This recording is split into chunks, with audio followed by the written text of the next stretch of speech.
आरक्षण कोणतंही असो, मात्र केंद्रबिंदू हे जालनाच, असंच काहीच चित्र मागच्या 2 ते 2.5 वर्षापासून जालना जिल्ह्यात निर्माण झालंय।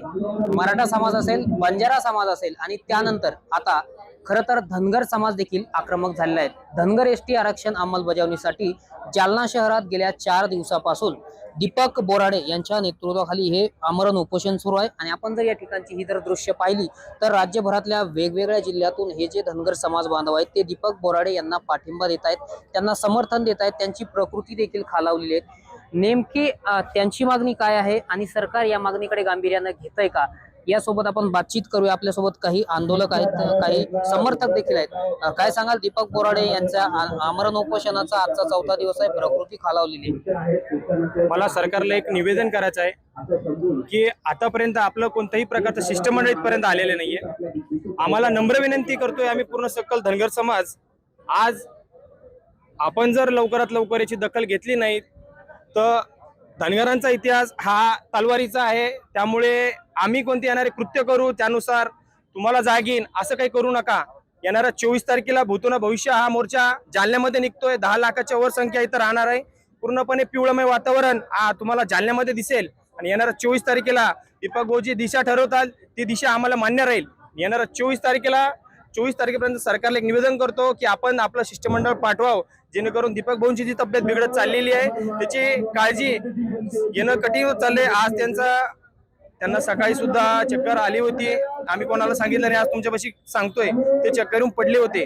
तरी कोणत्याही प्रकारचं शिष्टमंडळ अजून आलेलं नाहीये। येणाऱ्या 24 तारखेला जर सरकारचं कोणतं शिष्टमंडळ आलं नाही तर आम्ही उद्रेक 100% करणार। आपल्यासोबत काही महिला भगिनी आहेत। ताई, कुठून आलात तुम्ही?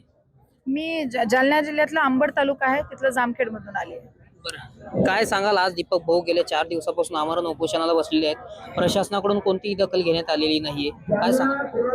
मला एकच सांगायचं आहे की प्रशासनाकडे दखल न घेण्याचं कारण म्हणजे हे जातीवाद करतायत की यांना कुठल्या प्रकारचं दडपण आलेलं आहे की जर ह्या समाजाकडे गेलो तर हा समाज माझ्या निवडणुकीकडे लक्ष देणार नाही, त्या समाजाकडे गेलो तर हा समाज माझ्याकडे कानाडोळा करेल। असं जर तुमचा काही संभ्रम असेल तर तुम्ही एक लोकप्रतिनिधी आहात आणि मला तुम्हाला सगळ्या आमच्या धनगर बांधवांच्या बंधूंच्या वतीनं मला विनंती करायची आहे देवा भाऊंना की भाऊ, आपल्या सरकारच्या माध्यमातून कुठलाही एखादी व्यक्ती मंत्रिमंडळातून कोणी आलेलं नाहीये। आमच्या दीपक भाऊंकडे कोणाचंही लक्ष नाहीये। आज त्यांच्या पोटात 4 दिवसापासून अन्नाचा कण नाहीये।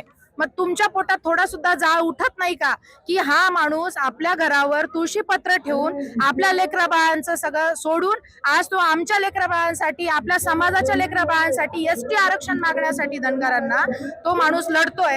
आणि तुम्हाला एकदा सुद्धा या सरकारला जाग येत नाही की बाबा एकदा जाऊन तिथं विचारावं यांच्या मागण्या काय आहेत। मला एकच आपल्या वतीनं TV9च्या वतीने एक सांगावं असं वाटतंय की बाबा रे, एकदा तरी आमच्याकडे येऊन बघावं की या समाजाचं सुद्धा आज मेंढपाळ बांधव कुठे कुठे फिरतायत, पण आमचा मेंढपाळ बांधव कष्ट करून एक IAS अधिकारी होतो।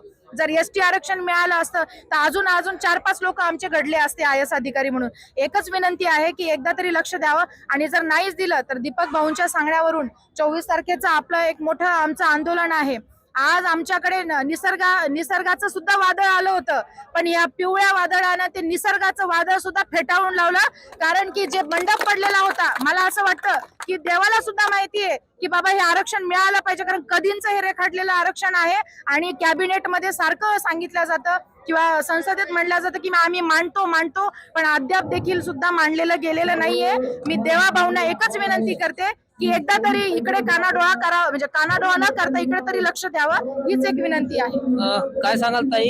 ते सांगतायत की आता ही शेवटची लढाई आर या पार आम्ही करूच आहे, पण या आरक्षणासाठी आम्ही जो धनगर समाजात 2 कोटी जागा झाला त्या एसटी आरक्षणासाठी आम्ही लढा देत आहे। आमचे मुलं बाळ लेकरं घरी ठेवून आज जे दीपक दादा लढत आहे दुसऱ्यांच्या लेकरांसाठी, ते आम्ही म्हणजे जे आहे एसटी आरक्षणासाठी घेऊच आणि अगर नाही दिलं तर मग आम्ही पुढच्या 24 तारखेला आम्ही आक्रमक करू।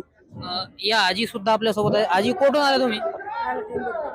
बरं, दीपक भाऊ उपोषणाला बसलेले आहेत, तुम्ही त्यांना पाठिंबा दिलाय?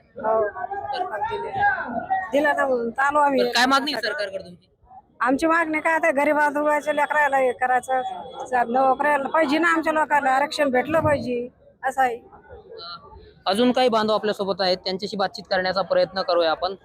काय सांगाल, आक्रमक झालेला आहे धनगर समाज. आपण पाहतोय की उद्या 24 तारखेला जालन्यामध्ये मोर्चा सुद्धा निघणार आहे. काय सांगाल?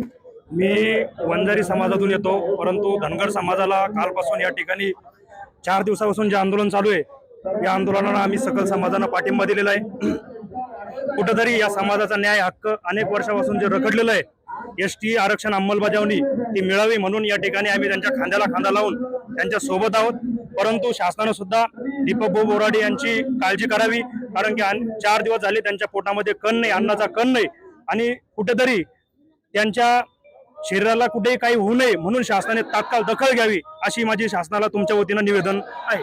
तर नक्कीच आपण पाहतोय की जालन्यामध्ये सकल धनगर समाजाचे जे बांधव आहेत ते या ठिकाणी आक्रमक झाल्याचं चित्र आपल्याला पाहायला मिळत आहे. येत्या 24 तारखेला जालन्यामध्ये धनगर समाजाचा भव्य असा आक्रोश जो मोर्चा आहे तो निघणार आहे. सरकारला खरं तर त्यांनी आता भूमिका घेणार सुद्धा आहेत ते.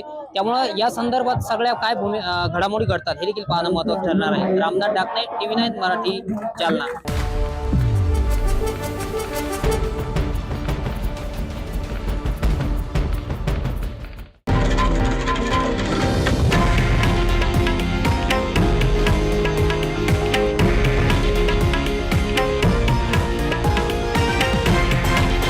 हे आहे देशातील नंबर 1 न्यूज नेटवर्क आणि आपण पाहत आहात TV9 मराठी, एकमेव.